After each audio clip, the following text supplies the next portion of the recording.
Soyez bénis, frères et sœurs, dans le nom de Jésus-Christ. C'est une grande joie de se retrouver, bien que ça fait quand même longtemps qu'on n'a pas eu l'occasion de parler à nouveau. Mais aujourd'hui, l'Éternel a permis que nous puissions encore parler de sa parole, parler de notre Seigneur Jésus-Christ et découvrir des choses qui sont très importantes pour notre vie spirituelle. Ainsi dit, nous allons parler aujourd'hui de comment bâtir un hôtel. Que veut dire bâtir un hôtel? Puisque c'est un terme qui revient très souvent, surtout ces derniers temps. Mais nous aimerons un peu entrer dans les détails pour voir de quoi il s'agit réellement lorsqu'on nous dit que nous devons bâtir un hôtel à l'Éternel. Puisque nous savons très bien qu'à l'époque, c'est-à-dire avant Jésus-Christ, bien avant, donc depuis que le monde existe, donc après le déluge, parlons d'Abraham et tous les autres, il y a eu des hôtels qui ont été érigés en l'honneur de l'Éternel. Mais que représentaient ces hôtels réellement? Et nous, aujourd'hui, à l'heure actuelle, que représentent ces hôtels? Comment devons-nous ériger un hôtel pour l'Éternel? C'est pourquoi nous allons commencer d'abord par comprendre c'est quoi un hôtel. Voilà une question, puisqu'on entend toujours parler des hôtels, construire un hôtel, bâtir un hôtel, tout ce que vous voulez, mais c'est quoi un hôtel? Nous allons pour cela aller dans un texte, dans le livre de Genèse, et nous allons voir un peu comment cela se faisait. Et très souvent, nous les chrétiens, lorsqu'on nous demande qui a bâti un hôtel pour la première fois, beaucoup disent que c'est Abraham. Mais dans la réalité, ce n'est pas Abraham. Avant Abraham, il y a Noé qui avait bâti un hôtel. Et d'ailleurs, si on retourne beaucoup plus loin, et ça on reviendra après, nous allons même remonter jusqu'à Caïn et Abel. Bien que ce n'est pas décrit hôtel dans la Bible, mais en parlant des sacrifices, nous comprenons que cela a été fait sur des autels. Mais commençons d'abord par définir ce que c'est un hôtel. Prenons le livre de Genèse au chapitre 8 et au verset 20. Alors, ici, on parle de Noé. Ici, le déluge est passé et voilà, l'eau a complètement séché. Et maintenant, Noé sort du bateau avec les animaux et toute sa famille. Alors, une fois qu'il est sorti du bateau, nous allons lire ce que Noé a fait. Lisons Genèse chapitre 8 au verset 21. Je lis. Noé bâtit un autel à l'Éternel. Il prit de toutes les bêtes pures et de tous les oiseaux purs, et il offrit des holocaustes sur l'autel. L'Éternel sentit une odeur agréable, et l'Éternel dit en son cœur, je ne maudirai plus la terre à cause de l'homme, parce que les pensées du cœur de l'homme sont mauvaises, dès sa jeunesse, et je ne frapperai plus de tout ce qui est vivant comme je l'ai fait. Alors, on peut s'arrêter là. Nous voyons ici au verset 20 que Noé bâtit un autel à l'Éternel. Mais il prit de toutes les bêtes pures, donc, et des oiseaux purs également, et il les mit sur l'autel pour les offrir en holocauste. Dans les holocaustes, c'était des sacrifices qu'on donnait, mais c'était des sacrifices qui étaient de la chair, c'est-à-dire des animaux, des oiseaux, ça s'appelait des holocaustes. C'était encore différent des plantes. Voilà qu'on nous parle de l'autel ici. Et Noé, dans la Bible, on décrit, en fait, c'est le premier où on dit qu'il a bâti un autel, donc de manière très claire. Mais qu'est-ce qu'il y avait sur l'autel? Nous avons cette sorte de table. Et sur cette sorte de table, qui était faite soit en bois, soit en pierre, soit en métal, donc il y a plusieurs façons de bâtir cet autel. Et sur l'autel maintenant, il y avait ce qu'on appelle les holocaustes, qui étaient les chairs qu'on utilisait pour le sacrifice. Donc vous voyez que l'autel est constitué de plusieurs choses. Il y a d'abord la table, bon, qui peut être une table, qui peut être des pierres, qu'importe. Mais nous appelons ça la table. Et ensuite, nous avons les holocaustes et il y a le feu. Puisque pour brûler ces holocaustes, il fallait avoir du feu. Donc voilà les trois éléments qui constituent l'autel. Dans l'autel, pour bâtir un autel, on avait besoin du feu. Nous avons besoin de la table, fabriquée soit en pierre, soit en bois ou en métal, et des holocaustes. Alors nous allons nous intéresser plus à la viande, au fait, à la chair qu'on utilisait pour le sacrifice. Puisque c'est là où est caché tout le secret de l'autel. Dans les temps anciens, vous allez voir, Abraham l'a fait, tous les autres l'ont fait, tous les anciens. Ils ont fait ça, ils ont fait des tables sur lesquelles ils présentaient des sacrifices à Dieu. Alors, l'autel, nous pouvons le définir comme étant le lieu où on présente les prières par des sacrifices. C'est le lieu de prière. C'est ce qui est appelé un autel. C'est le lieu de prière. Le lieu sur lequel on met un sacrifice, on présente un sacrifice à Dieu. Mais il y a plusieurs autels. Comme vous allez voir, même dans la Bible, vous vous souvenez l'histoire avec Akab et tous ces prophètes de Baal. Donc ils faisaient aussi des autels, mais sur ces autels, ils présentaient des sacrifices, mais qui n'étaient pas destinés à Dieu. Donc un autel peut être aussi un lieu de prière ou de sacrifice, mais qui est destiné à des faux dieux. C'était le cas de Baal. Donc c'était de la chair qui était destinée au dieu Baal. Et il y a eu beaucoup d'autres exemples dans la Bible. Il y a des sacrifices pour comment l'appeler, Azazel, tout ça. Il y a plusieurs. Il y a plusieurs. Mais vous comprenez que l'autel, c'est un lieu destiné à la prière sur lequel on présente des sacrifices. Maintenant, pour nous, les enfants de Dieu, comme c'est le cas de Noé, ces sacrifices sont présentés à l'Éternel lui-même. Ce n'est pas présenté à un faux Dieu. Et si ces sacrifices sont présentés à un faux Dieu, ça reste quand même un autel, mais c'est un autel qui n'est pas destiné à Dieu. Et nous allons voir les conséquences de ces choses après. Voilà un peu pour la définition d'un autel.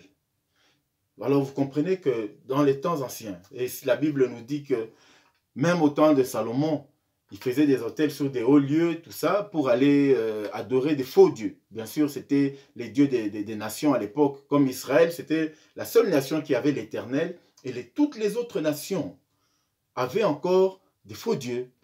D'autres adoraient des arbres, d'autres adoraient des animaux, d'autres adoraient des dieux lune, soleil, tout ce que vous voulez. Mais pour ces dieux-là, on érigeait aussi des autels, comme Noé a érigé l'autel pour l'Éternel. Alors, nous allons essayer de comprendre quelque chose, puisque quand on nous dit, je vous ai dit tout à l'heure que nous allons essayer de nous focaliser sur les sacrifices qui étaient sur l'autel, parce que c'est ce qui fait même l'autel lui-même. Puisque si le sacrifice est destiné au véritable Dieu, gloire à Dieu, c'est un sacrifice qui est fait pour l'Éternel. Mais si c'est destiné au faux Dieu, ça reste un autel, mais le sacrifice est destiné à des dieux différents. Et est-ce que ces dieux-là permettent à la personne qui fait le sacrifice de pouvoir être considérée comme une personne qui donne un sacrifice au véritable Dieu? Non. Justement non, parce que ce sacrifice n'est pas destiné à l'Éternel, bien que ce soit sur un autel. Alors, pour parler de ce sacrifice, nous devons comprendre c'était quoi les sacrifices, puisque dans le temps, on donnait des animaux. Mais aujourd'hui, comme vous voyez, personne ne fait ça. Cette pratique, bon, en Israël, encore, bon, ils le font, mais nous-mêmes, nous sommes chrétiens. Noé croyait à l'Éternel, mais nous ne faisons pas ça. Mais pourquoi nous ne faisons plus les sacrifices sur l'autel, comme cela se faisait à l'époque de Noé, d'Abraham, de Moïse, de tous ces gens-là? Nous allons comprendre qu'est représenté le sacrifice. Lisons un texte, si vous voulez bien, dans le livre de Colossiens. L'épître aux Colossiens, au chapitre 3. Donc, Colossiens, chapitre 3. Voilà, nous allons lire. Voilà, Colossiens, chapitre 3 et nous commençons au premier verset jusqu'au verset 3. Et je lis.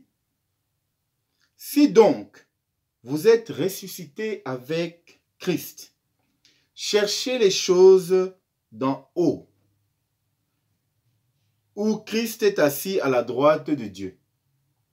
Affectionnez-vous aux choses d'en haut et non à celles qui sont sur la terre, car vous êtes morts et votre vie est cachée en Christ, est cachée avec Christ en Dieu. Donc je m'arrête là. Donc car vous êtes morts et votre vie est cachée avec Christ en Dieu. Donc la vie, notre vie, nous en tant que chrétiens, notre vie se trouve cachée en Christ. C'est-à-dire que lorsque Dieu nous voit, en réalité, qu'est-ce qu'il voit? Il ne nous voit pas nous, il ne voit pas notre âme, mais il voit le Christ tout autour. Mais pourquoi il voit Christ? Alors que dans le temps, on ne parlait pas de Christ, mais ceux qui voulaient demander pardon, qui voulaient s'approcher de Dieu, ils venaient par des sacrifices. Moïse, pour venir vers Dieu, il venait par des sacrifices. Abraham, Noé, tous ces gens, Aaron, ils passaient par des sacrifices. Ça leur permettait de se rapprocher de Dieu. Mais nous, aujourd'hui, on nous dit que notre vie à nous se trouve cachée en Christ. Alors voilà le secret du sacrifice. En réalité, le sacrifice qui est sur l'autel représente Jésus-Christ lui-même. Mais comme à l'époque, Jésus-Christ n'était pas encore venu sur la terre, Christ n'était pas encore venu sauver l'humanité, on utilisait ce qu'on appelle les images. Ce sont des images qui reflétaient Christ. Tout ça, c'était pour montrer que Christ allait venir sur la terre, Christ allait mourir, allait donner sa vie, il allait se sacrifier pour l'humanité. Mais dans le temps, il n'y avait pas d'autre sang qui pouvait sauver l'humanité. On utilisait le sang des animaux qui était juste un sang provisoire qui ne pouvait même pas sauver l'humanité, mais ce sang rappelait seulement le sacrifice de Christ qui allait arriver. C'est pourquoi on étalait ces animaux sur l'autel et lorsqu'on brûlait ces animaux, la Bible nous dit, comme nous avons vu dans Noé, cela représentait une odeur agréable à Dieu. Ça veut dire quoi? Ça veut dire que Dieu arrivait à écouter les prières, à exaucer les prières. Dieu exauçait les prières des gens parce qu'il reconnaissait le futur sacrifice de Jésus, qui n'était pas encore là, mais qui allait arriver. Mais bien sûr, ceux qui le faisaient à l'époque ne savaient pas que c'était Jésus. Ils savaient que c'était un sacrifice qu'ils offraient à Dieu, mais ils pratiquaient Jésus-Christ sans savoir que c'était Jésus. Mais nous, aujourd'hui, la Bible nous dit que notre vie est cachée en Christ. C'est-à-dire, en réalité, qu'est-ce que cela signifie? Quand Dieu nous voit, quand Dieu te voit, mon frère, ma soeur, ce n'est pas ton âme qu'il voit, ce n'est pas toi qu'il voit, mais il voit le sacrifice de Jésus-Christ tout autour de toi. Tu es enveloppé par le sacrifice de Jésus. En réalité, tu es caché dans le Christ, donc dans le sacrifice. Si Jésus-Christ ne s'était pas sacrifié pour nous, nous ne serons même pas, il n'y allait même pas avoir une possibilité d'être caché en lui. Ça allait être impossible. Nous allons continuer avec les sacrifices comme les autres faisaient les sacrifices avec des animaux, mais c'était un sang qui allait rappeler juste le sang de Jésus. Mais maintenant que Christ est mort et qu'il est ressuscité, nous sommes cachés dans ce sacrifice. Et lorsque Dieu te regarde, ce n'est pas toi qu'il voit, mais il voit Jésus-Christ. Et toi, tu es caché en lui. C'est pourquoi nous sommes sauvés. C'est pourquoi nous sommes libérés. C'est pourquoi Dieu nous protège. C'est pourquoi nous voyons la main de Dieu. C'est pourquoi nous avons le Saint-Esprit, parce que nous sommes dans Jésus-Christ. Nous sommes cachés en lui. Et le sacrifice qu'on donnait à l'époque sur les autels, ces sacrifices-là étaient juste l'image de Jésus-Christ. C'est pourquoi, en réalité, que représente l'autel actuellement? À nos jours, l'autel, ce n'est plus des tables de bois ou de pierre ou de métal comme on le faisait à l'époque, mais l'autel, c'est vous et moi. Notre âme, notre vie est l'autel. Sur notre âme, sur notre vie, qu'est-ce qu'il doit y avoir? Il doit y avoir quoi? Le sacrifice de Jésus-Christ. C'est le sacrifice de Jésus-Christ qui fait que nous, en tant qu'une vie autel, soyons acceptés, agréés par Dieu. Lorsque Dieu voit sur notre vie, sur notre âme, il voit le sacrifice de Jésus-Christ, à ce moment-là, Dieu nous agrée. Mais lorsque Dieu nous regarde et qu'il voit, il ne nous voit que nous, ou alors il voit un autre sacrifice mais qui n'est pas destiné à lui, devant Dieu, nous ne sommes pas agréables.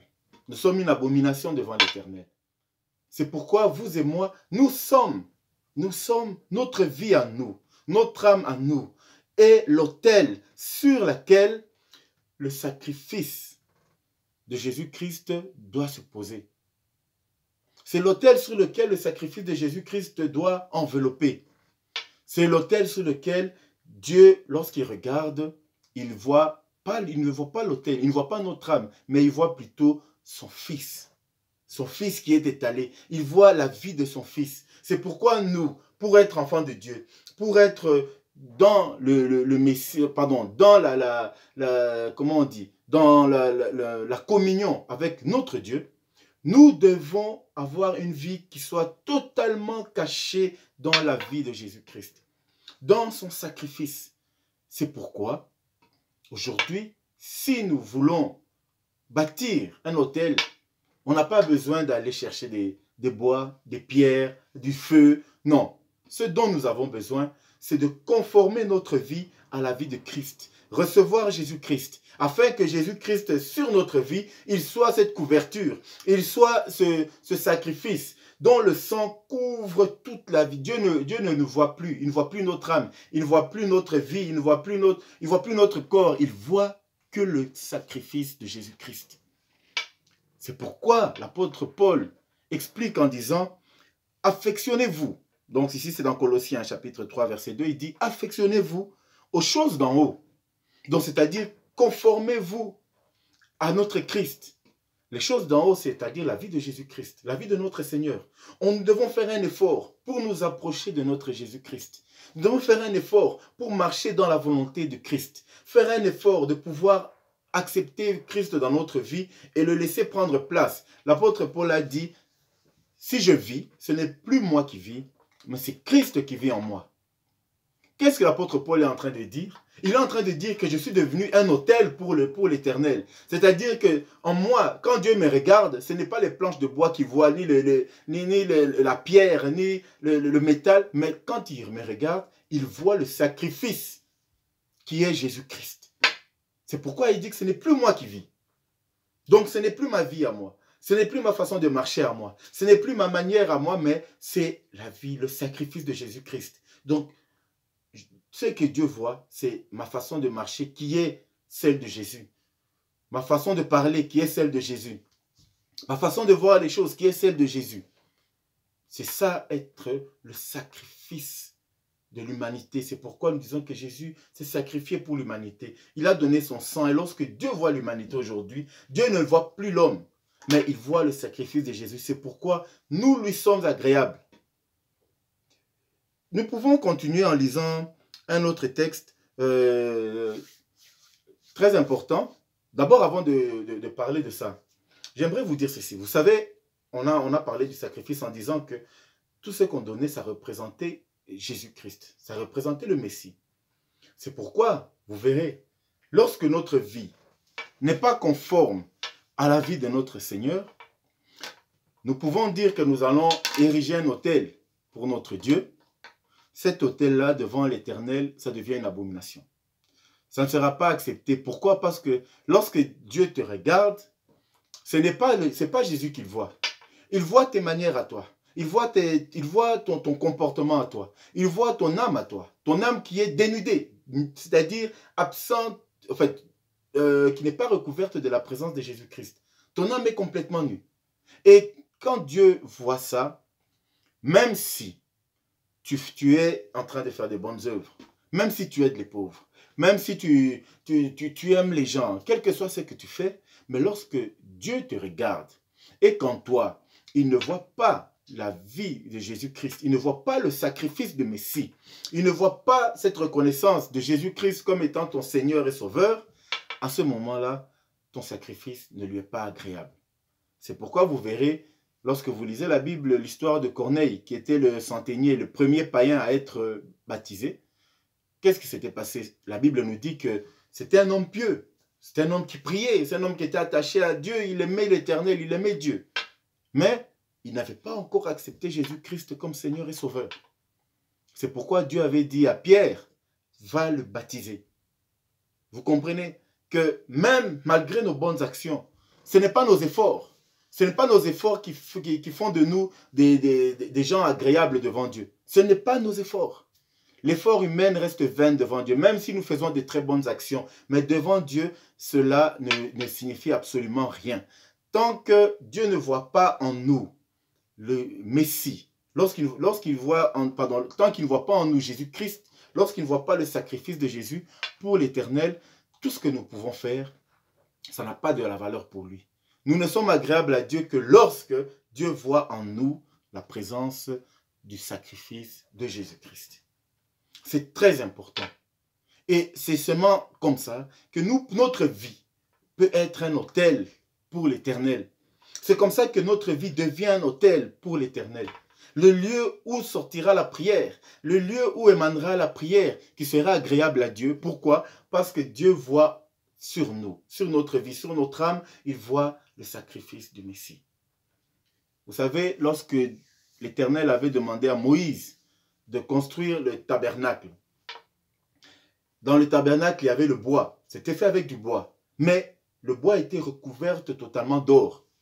On ne voyait pas le bois. Lorsque vous entrez dans les tabernacles, vous ne voyez pas le bois. Vous ne voyez que de l'or. Mais derrière les couches d'or, il y avait du bois à l'intérieur. Et le bois était recouvert. Qu'est-ce que cela venait signifier? Puisque la Bible nous dit, la loi de Dieu disait, maudit soit celui qui est pendu au bois. Donc vous voyez que le bois était lié à la malédiction. Le bois était lié à une certaine malédiction. Parce que le péché d'Adam a été commis sur le bois. C'est-à-dire sur l'arbre. Mais malgré cette malédiction, tout autour il y avait l'or. Et l'or dans le temple représentait quoi? Représente la gloire. Mais comment ça se fait que la malédiction est recouverte de gloire? C'est ce qu'on appelle la folie de la croix. Et en réalité, ça veut dire quoi? Ça veut dire que le bois qui est le lieu où il y a le péché, où il y a la malédiction, ce bois-là, par le sacrifice de Jésus-Christ, au fait, ce bois est recouvert complètement de la gloire. C'est-à-dire, lorsque notre vie à nous, c'est une vie qui est souillée par le péché d'Adam, le péché originel. Mais ce péché-là est recouvert de la gloire de Jésus-Christ. Lorsque nous acceptons Jésus-Christ, nous avons une couche d'or qui nous entoure. C'est-à-dire que la vie du péché se trouve totalement étouffée et ce qui apparaît, ce n'est que l'or. C'est comme ça, lorsque Dieu nous regarde, il ne voit que de l'or tout autour. Donc, il ne voit que la vie de Jésus-Christ. C'est pourquoi lorsqu'on allait dans le temple, on ne voyait pas le bois.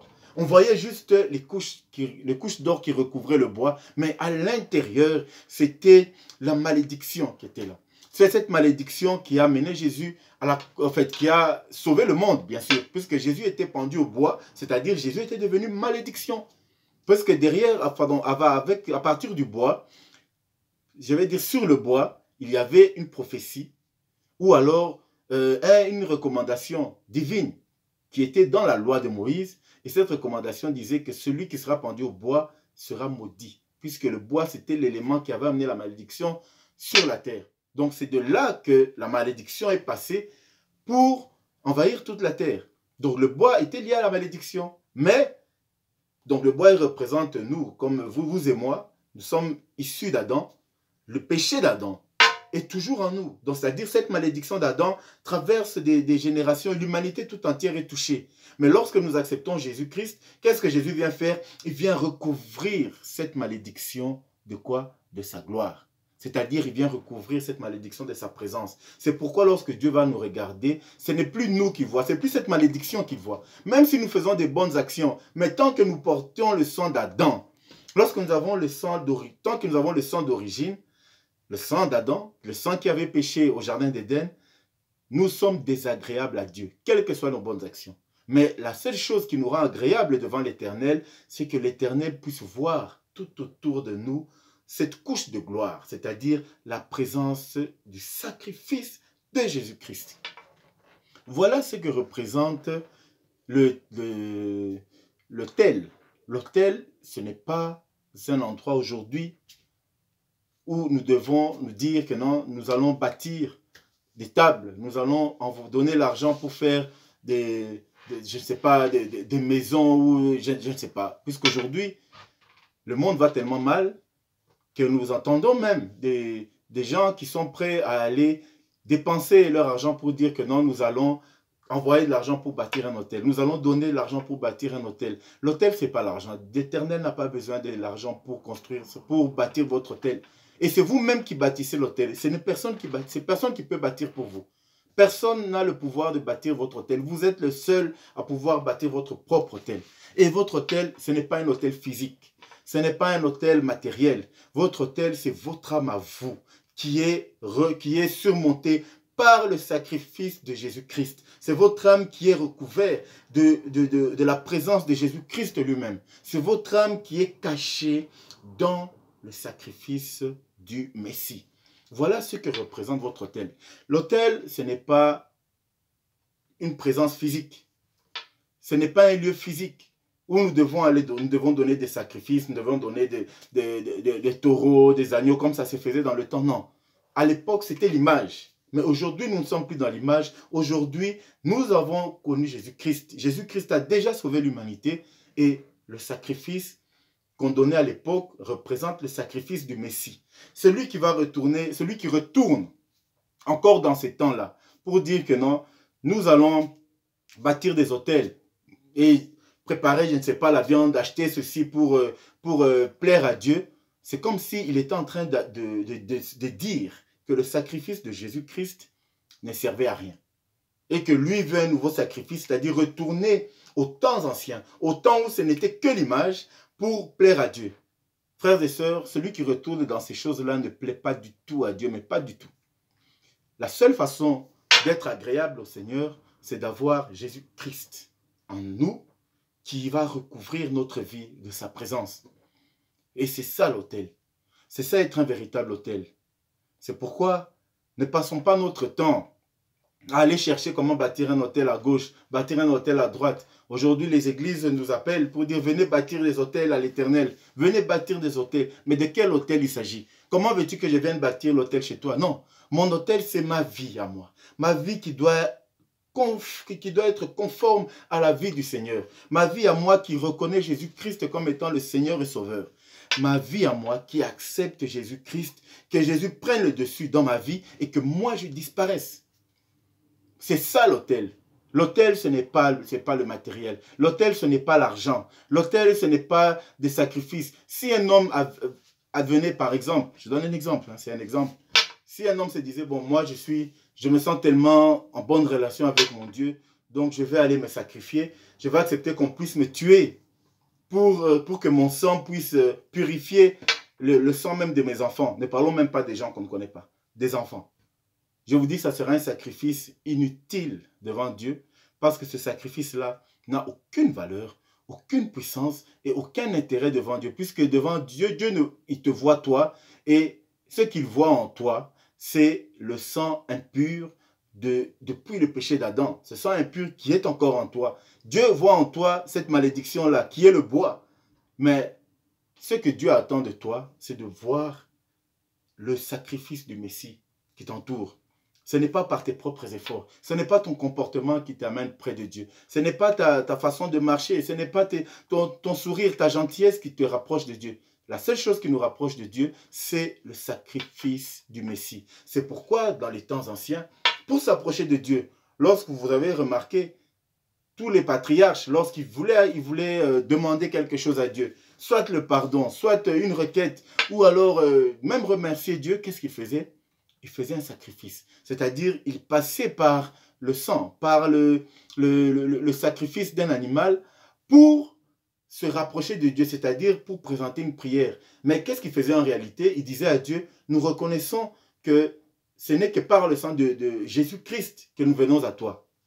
Mais bien sûr, à ce moment, ils ne connaissaient pas Jésus-Christ. Jésus-Christ n'était pas encore là. Mais tout ce qu'ils faisaient, c'était la vie de Jésus-Christ. C'est pourquoi Jésus va dire quelque chose de très important. Et ça, nous allons voir tout à l'heure, dans la deuxième partie de ce cours, Nous allons essayer de voir ce que Jésus a dit et nous allons comprendre pourquoi il avait dit ça. Et je vous revois tout de suite dans quelques minutes. Merci et à tout à l'heure.